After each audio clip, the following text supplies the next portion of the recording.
Olá, pessoal, bem-vindos a mais um bate-papo tributário.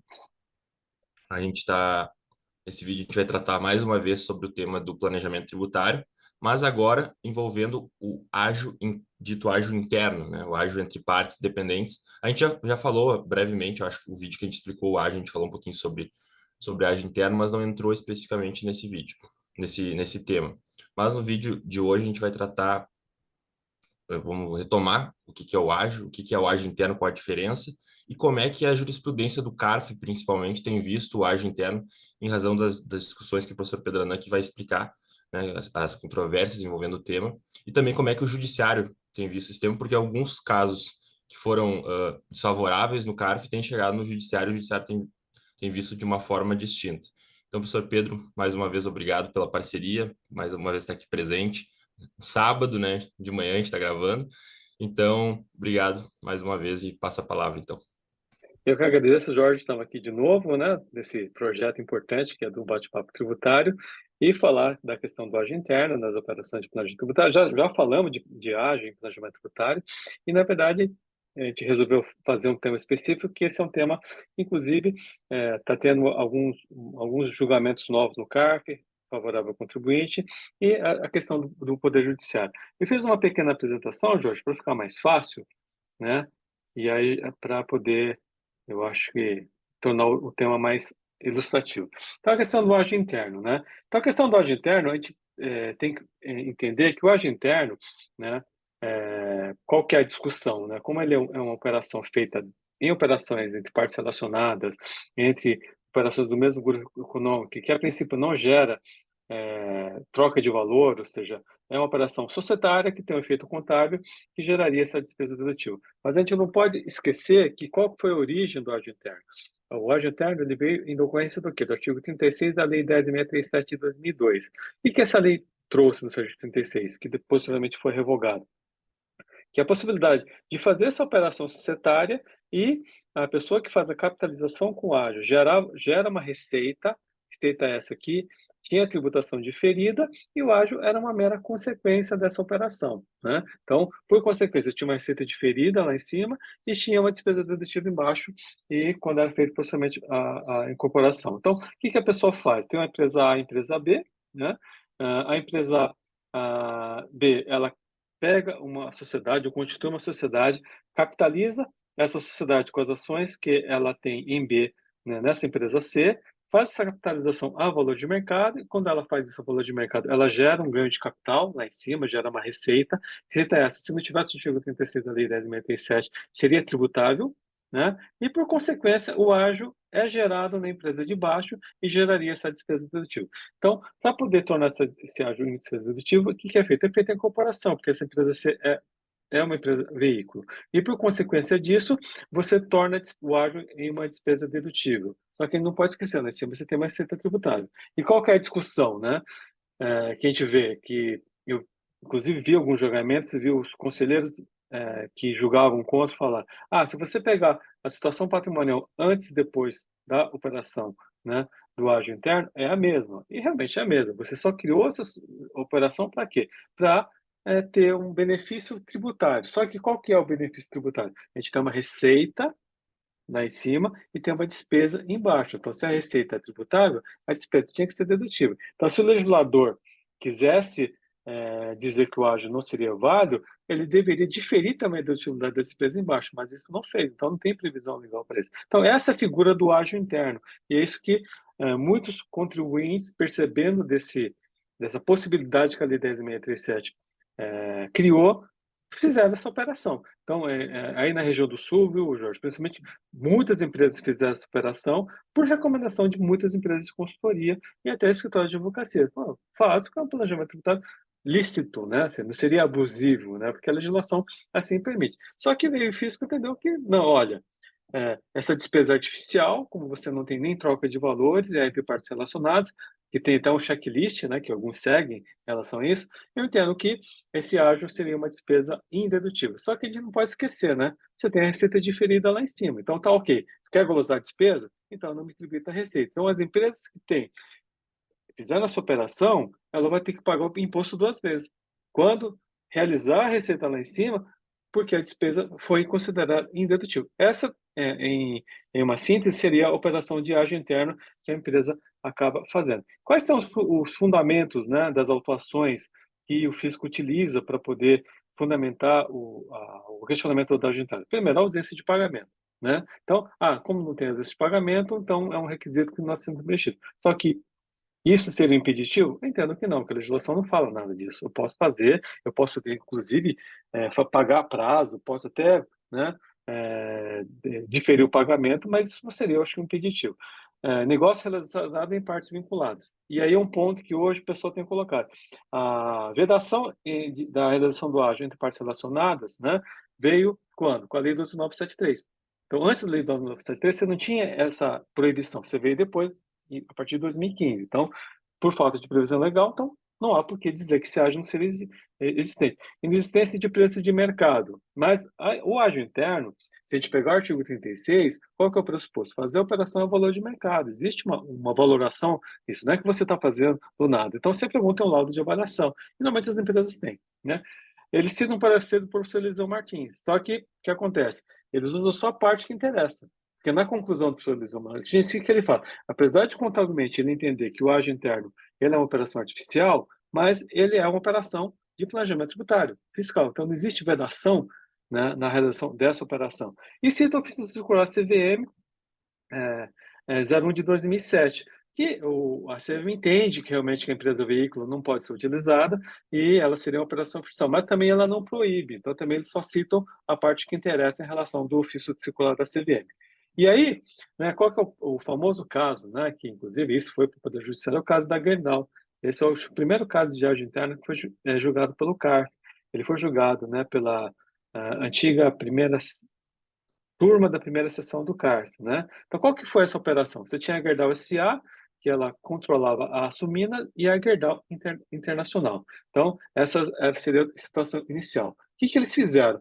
A Gerdau SA, ela capitalizou com ágio, né, com as ações da Açuminas e da Gerdau Internacional, a Gerdau Participações, gerou uma receita diferida de 10 bilhões, né, lá em cima, com base no artigo 36 da Lei 10.637, e gerou um ágio, né, cuja fundamenta a rentabilidade futura na Gerdau Participações. Então, o que a gente tem? Tem uma receita e tem uma despesa. Receita vai ser tributável e a despesa tem que ser dedutível, senão não faz sentido, a conta não fecha.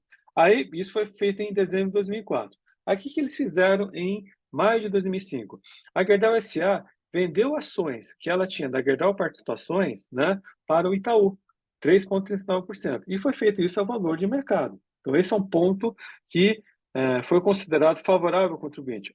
Isso demonstrou que essa operação é legítima, porque alguém terceiro interessado, que não faz parte do grupo, comprou a participação e pagou o valor de mercado. E aí, em julho de 2005, o que foi feito? A Gerdau Participações foi incorporada pela Açuminas. Né? Então, com essa incorporação, o ágio foi trazido para dentro das Açuminas, foi classificado como um, um, um goodwill aí, e eles começaram a amortizar pelo prazo de uns 60 avos ao mês. E aí, o que foi feito, né, depois dessa operação? Qual que ficou a estrutura societária? Seria a mesma que eu mostrei no slide inicial, né, em 2004. Você tem a Gerdau SA, que controla a Suminas, que controla a Gerdau Internacional. Esse é o ponto que geralmente o pessoal que é contrário a essa operação diz que por isso que essa operação existe, porque a situação societária é mesmo antes e depois. E aí, não satisfeitos, o que o Grupo Gerdau fez? Ele fatiou as Minas em 4 empresas, transferindo esse goodwill, né, esse ágio, para 4 empresas do grupo. Então, parte para aços especiais, parte para aços longos, parte para comercial de aço e parte para Gerdau América do Sul. Isso em julho de 2005. Então, a operação começou em dezembro e terminou em julho de 2005. E aí, aquela coisa, não é um caso separado, porque você não fez em curto espaço de tempo. Você esperou aí no mínimo 6 meses. E aí, com base nisso, o fiscal autuou, entendeu que era simulação, que era fraude, que essa operação não era existente. E aí, isso foi para julgamento na primeira turma da primeira sessão do CARF. E, por maioria de votos, eles entenderam que o contribuinte tinha razão, né? E aí, um dos pontos importantes desse julgamento, Jorge, qual que é? O fiscal, né, ele não fundamentou muito o auto de infração. Ele simplesmente questionou a questão do ágio, mas não fez uma fundamentação muito adequada. E com base nisso, acabou-se entendendo que o contribuinte tinha razão, por maioria de votos, ele acabou tendo provimento do seu recurso. E aí, esse caso foi para a Câmara Superior, né? E aí a Câmara Superior reverteu o julgamento da primeira turma da primeira sessão, que aí está a ementa do acordo. Deve ser mantida a glória de despesa de amortização de ágio que foi gerado internamente ao grupo econômico sem qualquer dispêndio e transferido à pessoa jurídica que foi incorporada. E, importante dizer, isso foi por voto de qualidade. Então, não foi por maioria, não foi por unanimidade, mas foi por voto de qualidade. E aí, Gerdau, não se conformando com isso, foi para o Poder Judiciário. E aí o Poder Judiciário, né, o TRF4 aí da sua região, né, entendeu que o contribuinte tinha razão. E aí está a ementa do acordo, né, do tribunal. Né? Então, a pessoa jurídica, antes da vigência da lei do 1973, que observa patrimônio em virtude de comparação ou cisão, no qual tem participação adquirida com ágio, baseada em renda futura, além do aumento do capital que deu origem a ter sido integralizado com a sociedade, poderá amortizá-lo na forma do artigo 7º da inciso 3 da Lei 9.532. O capital só pode ser formado em contribuição de dinheiro, qualquer outra espécie de avaliação econômica. Então, qual que foi o número do acordo? Que não existe vidação legal em fazer a operação, ou seja, não tem nada de errado em fazer essa operação. E com base nisso, o TRF4 acabou revertendo o julgamento da Câmara Superior do CARF em relação a isso. E a maioria dos casos acabou sendo julgado nessa linha, né? E aí, Esse caso aí, o professor Humberto Ávila fez a citação oral isso, e ele justamente dizia isso, olha, antes dos 973 não tinha nenhuma vedação, vamos dizer assim, em termos legais, contra essa operação, né? Claro, se a isso, operação fosse simulada, né, enfim, não tivesse existido de fato, aí sim eu poderia desconstituir. sim, Agora, por simplesmente eu fazer uma operação, gerar um ágio entre partes dependentes, isso não poderia ser um impedimento, né? E acho que foi, salvo engano, esse julgamento foi apertado também. Acho que teve 2 votos favoráveis, sim, mas 3 votos no sentido de entender pela ausência de vedação e que o negócio seria válido, né? Então, isso. é interessante esse julgado do TRF4. É importante. E agora, assim, o que é importante dizer, né, Jorge? O CARF, né, Câmara Superior de Recursos Fiscais, tendo visto a nova composição, está mudando o entendimento. Então, a gente teve um caso recente, que foi julgado, né, agora em 2022, da Angeloni e companhia. Na data que a gente está gravando esse vídeo, o acordo ainda não foi publicado, né, mas pelo que eu vi, né, nas notícias que foram veiculadas, seja no Valor Econômico, seja no migalhas, né? Foi no sentido que eles entenderam que o contribuinte não existe vedação legal em relação a isso, vão nessa linha, né? Então essa operação seria considerada legítima, né? O número da corda é esse aí que eu estou colocando para o pessoal e foi dado provimento um recurso especial do contribuinte em relação porque ele tinha perdido na turma baixa. Então o ágio interno, né? Essa seria hoje a a situação em relação a isso, né? Então, você tem, até então, muitos casos julgados desfavoráveis no CARF, né? Hoje, né, no dia que a gente está gravando esse vídeo, né, existe uma mudança de posição em relação a isso, e no Poder Judiciário nós temos alguns precedentes favoráveis em relação a isso, né? E assim, eu sempre defendi, sabe, essa questão. A gente não pode olhar somente uma parte do iceberg, você tem que olhar o iceberg como um todo. Então, você tem que olhar a questão da despesa, tem que olhar a questão da receita, né? Eu lembro que uma vez a gente estava no grupo de estudo da GV e estava com o pessoal da Receita Federal e aí uma das pessoas levantou esse ponto. Olha, ok, você está me dizendo que você age em dedutivo, tá? E o que eu faço com a despesa, a receita que foi diferida? Eu vou ter que tributar? Aí deram uma desconversada, precisamos analisar, faz sentido o que você está falando, eu acho que a receita não pode ser tributada. Mas o que vai acontecer? Essas empresas que estavam com uma decisão desfavorável, e se elas não recorreram, né, aceitaram isso, elas vão ter um problema, que vão pagar o imposto 2 vezes. Então a gente não pode analisar só de um lado, né? Então se o legislador errou, ao colocar a diferimento da receita, não diferiu também a amortização da despesa, o contribuinte não pode ser penalizado por isso, né? E aquilo que o professor Scherer sempre fala, né? Ágio não é benefício fiscal. Ágio, o que ele é? É preço, né? Ele faz parte do preço de um negócio. Então, se faz parte do preço do negócio, você está pagando por isso. Alguém vai pagar por isso. Então, você não pode simplesmente dizer que é benefício fiscal e negar o direito do contribuinte. Que assim como compensação de prejuízo fiscal, quem defende essa linha, infelizmente, são pessoas que não estudaram muito bem a matéria. E é interessante que a gente tem que ver, né, tem que prestar atenção. Até o Alexandre Evaristo, na palestra que ele deu aqui, no Carfim Debate sobre ágio interno, ele falou, né, eu tenho ágios internos e outros ágios internos. Eu tenho que ver, né, como sempre, planejamento tributário, caso concreto, porque a gente não pode ter um preconceito. O cara falar, a empresa utilizou a empresa veículo. Bom, pode ter um caso que de fato foi utilizado a empresa veículo, mas o caso, enfim, a empresa não simulou, não fez nada diferente do Isso. que declarou.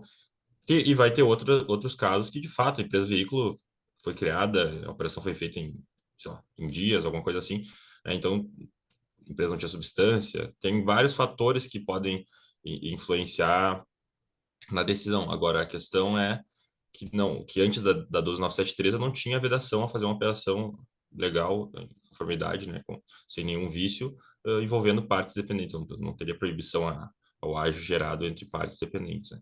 E também acho que tem outras teses, a Fazenda tem aquela tese também do real adquirente, eu acho, se não me engano, né? Sim, sim, Nessa operação tem já. isso também. Então, assim, tem vários artigos sobre isso no Controvérsia de Contábil, sobre real adquirente, porque o real adquirente seria a empresa né, de cima que criou a empresa veículo.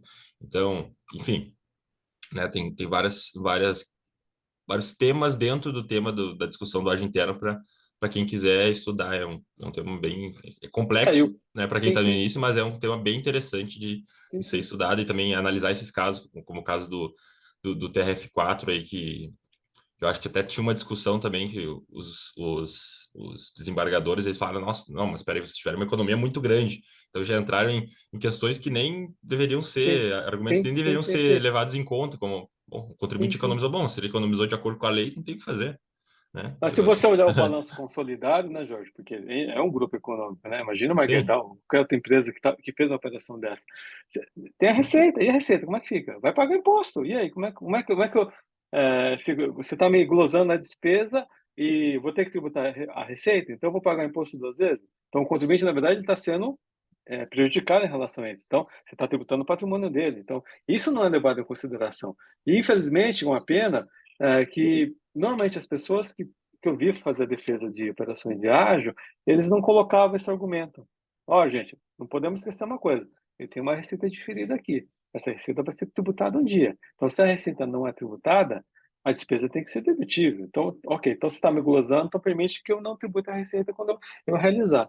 Então, mas isso, infelizmente, o pessoal acabou não colocando. Tem até um e artigo outra, interessante do João Carlos Cassuli, né, que ele publicou naquele meu livro, na Planejamento Tributário das de Casa, volume 3, que ele equipara o ágio interno como se fosse uma reserva de reavaliação, né? Então, é como se fosse uma reserva de reavaliação. Então, tem que dar o mesmo tratamento tributário, né, para aquilo, né? e a questão da multa também é interessante, porque agora no CARF, esses casos anteriores ali do 973, eles geralmente sempre tinha multa qualificada. E agora Sim, também tá havendo uma mudança nisso, porque para multa qualificada tem que comprovar o dolo, né? Não sim, sim, necessariamente a sim, empresa fez aquilo querendo fraudar. Ela sim, quis sim, sim. fazer um planejamento tributário porque ela achava que isso era legal, né? Agora, Isso eu mesmo. aplicar a multa de 150% para as empresas que fizeram sem nenhuma intenção de fraude. E as empresas que fraudaram até violaria a isonomia, né? Igualdade, enfim, Sim, porque são sim. situações distintas. Então, essa questão da multa também é importante porque o cara está mudando esse posicionamento no sentido de quando não tem uma fraude comprovado, dolo comprovado, eu tenho que manter só a multa de ofício se a autuação for mantida, né? E não a multa qualificada. Então, são temas bem relevantes, principalmente para esses contribuintes aí que estão, né? Sim, Imagina, sim, uma sim. multa, 75% faz bastante diferença, né? Bastante, bastante. Inclusive, E nós tivemos um bate-papo tributário falando só sobre esse tema, né, Jorge? sobre A a, questão sobre a multa qualificada nos qualificada, né? casos de planejamento tributário, que é interessante para quem, né, está nos assistindo hoje e quiser aprofundar do tema, a gente fez um bate-papo só sobre isso, então vale a pena assistir. E outra coisa que é interessante também, professor, é a questão do ágio interno, que ele não existe, né? O Freire diz, não, contabilmente, eu não tenho ágio interno, né? Porque, enfim, com o balanço consolidado, né? Em tese não existe Sim, sim, esse ágio aí entre, como são partes dependentes, né? Então, sim. o professor Freire não gosta desse termo ágio interno, né? Ele diz que Não, ágil entre partes dependentes. É ágil, né, Jorge? É ágil, né? É que o pessoal coloca esse ensino popular de ágil interno, mas não, é ágil. É um ágil contábil que foi gerado, uma consequência, e tem um efeito societário, tem um efeito contábil e tem um efeito tributário, né? Então, você não pode restringir ou ter um preconceito em relação a isso, né? Infelizmente, eu vi muitos conselheiros de contribuinte que acho que não estudaram bem a matéria defendendo. Até eu vi caso até de conselheira, né, julgar sem entender para eu estou julgando porque eu acho, mas eu não tive oportunidade de estudar a matéria. Pô, então estuda, né? Voto, Tese de vista vai voto com o estudar, né? relator. Vai estudar a matéria, poxa vida. Então, né, até fica até ruim, né, para gente que é representado por esse tipo de conselheiro, né? É, Infelizmente. exatamente. O CARF é conhecido, agora ainda mais, acho que tanto pela sua tecnicidade, né? Geralmente os conselheiros têm conhecimento grande da matéria, mas não duvido que antigamente, ainda mais lá quando era ainda conselho de contribuintes, devia ter alguns conselheiros, né, que talvez não desconhecessem, porque a matéria também estava surgindo a discussão, né? Sim, sim, Então, sim, não era sim. uma discussão recorrente. Agora, o conselheiro que está lá, ele tem que saber isso, né? Senão Sim, é sim. impossível julgar. Mas acho que a gente podemos encerrar aqui, acho que já deu Isso. o tempo, já falamos bastante, senão o vídeo vai ficar muito extenso também, Sim, mas esse é sim. um tema que a gente falou, se quem quiser retomar o tema, a gente falou, fez um vídeo específico sobre o ágil, né? Não o ágil interno, mas o ágil como um todo, a gente explicando como é que funciona o ágil, como é que funciona a dedução do ágil, quais os requisitos, enfim, o planejamento tributário também envolvendo o ágil. E quem quiser pode entrar no canal ali que esse vídeo está disponível. Mas, professor, muito obrigado, então, pela sua presença aqui, pela parceria que a gente está... Não sei em qual vídeo que a gente já está, mas acho que a gente já fez mais de 10 aí, 15 vídeos. E esperamos... Esse é o Ó, 22º, 23º, é, já. é. Já estamos no Então, 20 e pouco já. vamos continuar. Daqui a pouco a gente chega no 100. Daí a gente vai Isso, ter que se fazer um Deus vídeo quiser. especial. Isso mesmo, isso mesmo. Vamos sim. Muito Ok, é bacana. isso, então. Muito Eu que obrigado, pessoal. agradeço também, Ju. Não se esqueçam de se inscrever no canal, curtir o vídeo aí, dar um like se vocês gostaram e também quem puder compartilhar nas redes sociais para que o conhecimento aí seja divulgado, né? Acho que esse é o principal objetivo aqui dos nossos vídeos, é divulgar o direito tributário, divulgar as questões tributárias, né? E através de uma forma mais descontraída e simples. É isso. Isso. Então, Esse é o nosso objetivo. Obrigado, Jorge. Obrigado a todos e até a próxima.